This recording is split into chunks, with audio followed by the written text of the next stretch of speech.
ঘূর্ণিঝড় রিমালের প্রভাবে সুন্দরবনের বিভিন্ন স্থানে মিলেছে আরও 12টি মৃত হরিণ। এ নিয়ে 2 দিনে সুন্দরবন থেকে মৃত 51টি হরিণ উদ্ধার করেছে বন বিভাগ। বুধবার 29 মে সুন্দরবন পূর্ব বিভাগের কটকা ও কচিখালী এলাকা থেকে বন বিভাগের সদস্যরা মৃত অবস্থায় হরিণগুলো উদ্ধার করেন। বনজ সম্পদ ও বন্যপ্রাণীর ক্ষয়ক্ষতির তথ্য জানতে বন বিভাগের সদস্যরা সুন্দরবনের বিভিন্ন এলাকায় তল্লাশি করছে। তবে সুন্দরবন বিভাগ এখনো পর্যন্ত জানাতে পারেনি রিমালের তাণ্ডবে সুন্দরবনে ঠিক কী পরিমাণ ক্ষয়ক্ষতি হয়েছে। এর আগে মঙ্গলবার 39টি মৃত হরিণ ও একটি বন্য শূকর সুন্দরবন থেকে উদ্ধার করা হয়েছিল। মৃত হরিণ ও বন্য শূকর মাটি চাপা দেওয়া হয়েছে। এছাড়াও পানিতে ভেসে যাওয়ার সময় বিভিন্ন এলাকা থেকে জীবিত অবস্থায় 17টি হরিণ উদ্ধার করা হয়।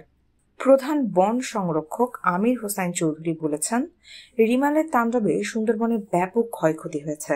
গাছপালার পাশাপাশি বন্যপ্রাণীর অনেক ক্ষতির আশঙ্কা করা হচ্ছে।